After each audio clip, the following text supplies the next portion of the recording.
Hi, this is the 10th ICTL presentation for the paper Real-Time Learning Analytics for Face-to-Face Lessons. This paper is jointly authored by Chui and Joanne of the School of Information Technology, Nanyang Polytechnic of Singapore. My name is Chui and I'll lead you through the presentation. I'll be covering the introduction, the literature review, followed by the proposed solution.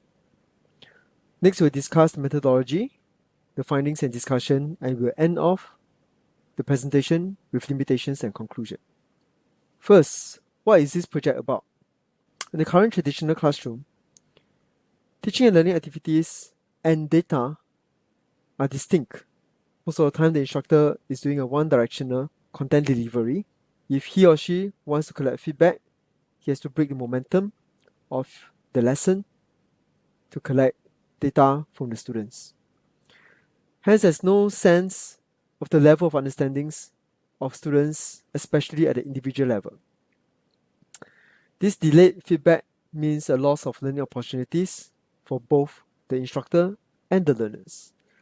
Now, for the learners, the lack of immediate feedback and having some queries not addressed will lead to frustration in the learning process, or even worse, misconception that will hinder their further understanding of the topic. So what does the literature review says about real-time feedback, immediate feedback in the classroom? Firstly, we found that strategies on learning analytics could span from more complicated predictive modeling to simply data visualization. And visualization is powerful because humans are predominantly visual. Most of the human brain is given to interpreting visual signs. And hence, for real-time analysis, visualization is the way to go. Students also prefer face-to-face lessons as compared to online lessons because they found it more engaging.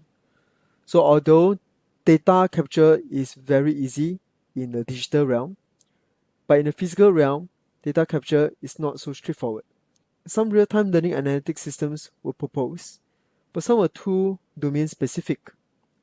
For example, they use algorithms to predict and recommend solutions based on students' programming answers, which means it is not transferable to another domain. Let's say it's a business lesson.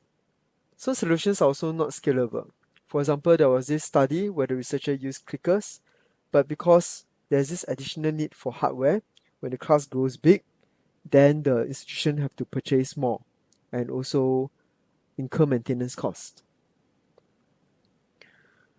So our team's proposed solution is called Excellent. It stands for Extensible, Seamless, Real-Time Learning Analytics. It comprises two main components, the student app and the tutor app. The student app is created using an open source mobile lesson creation platform called Adapt Learning, where the instructor can embed text, graphics, videos, as well as assessment components such as multiple choice, traffic light, short answer, and milestone indicator.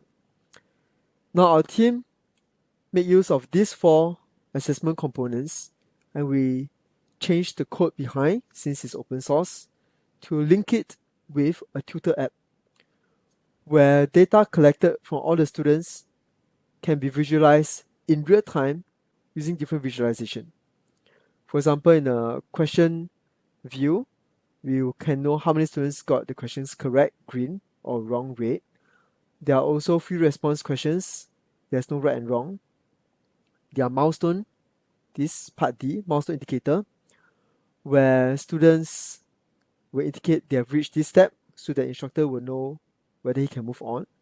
There are also traffic light questions where students can indicate whether they are comfortable, not comfortable, or very ill-equipped to carry on with the lesson. We can also click on every question to have a student view and their answer, and whether it is correct, green, or wrong, red. When the instructor intervenes for this student, for example, he can click on the red button and you will turn into a white interior so that the instructor will remember that he has attended to this student.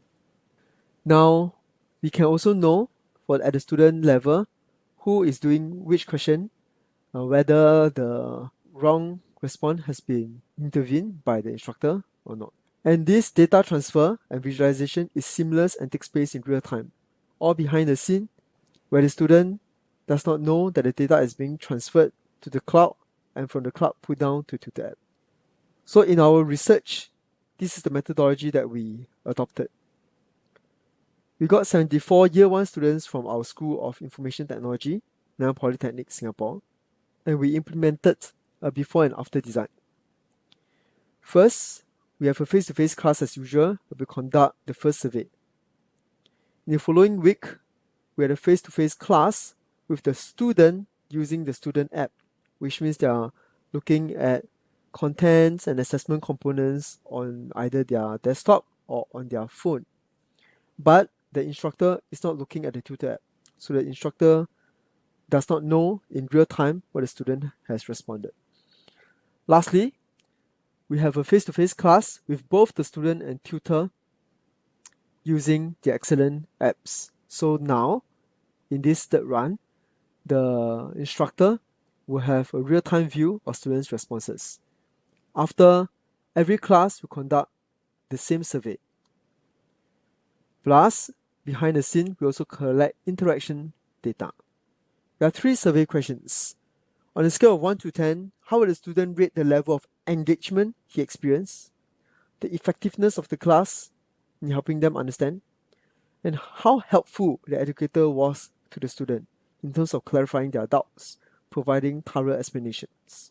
After collecting the data, we used this idea of the Net Promoter Score, which was a customer loyalty metric developed in 2003 by Fred Richhell, in which responders who responded with a 9 or 10 will be classified as promoters.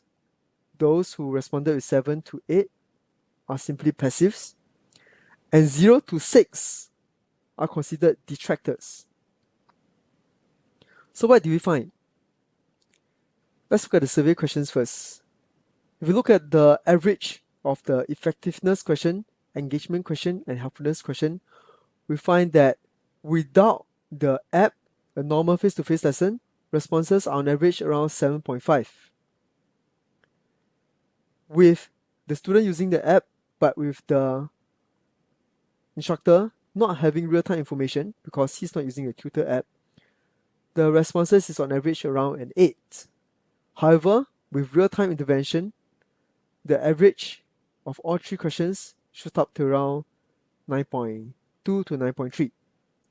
Now, if you look at the Net Promoter Scores of all 3 phases, we find that before the external app was used, the number of net promoters, responders will give responses of 9 to 10, is very low. When the students are using the app, but the lecturer has no real-time feedback because he or she is not looking at the app, it is still considered quite low. But once both the student and the lecturers are using the excellent system with the instructors having real-time feedback, the number of net promoters shoot up significantly. Now about the interaction data that is captured behind the scene. So in the tutor app, if you recall, we can know whether students got a question wrong, red, or in a traffic light scenario, he chose red or orange to show that he's not entirely comfortable with the contents. These are times that the lecturers should intervene. And we also measure targeted interventions, which are times when the instructor responded to these red or orange signals in a targeted manner, instead of simply sharing from his own experience without immediate feedback from the learners. When there's no real-time view, there are 263 times where the instructor should intervene because the students indicated red or orange. But because the instructor have no real-time view, he could only give 16 targeted interventions, which means only 6% of the interventions were captured. However, with real-time view, there are 370 times where interventions were required, and the instructor, having an immediate feedback, was able to target up to 79% of these interventions. As a conclusion, the excellent system enables frictionless capture and visualization of interaction data, hence enabling real-time learning and analytics. The learners felt more engaged and the lesson was more effective. Educators appreciate the system for the immediate insights. However, the system may only be partially suitable for large group lectures because lectures can't drill down to the student level efficiently when the number of students are too many. I've reached the end of my presentation. Thank you.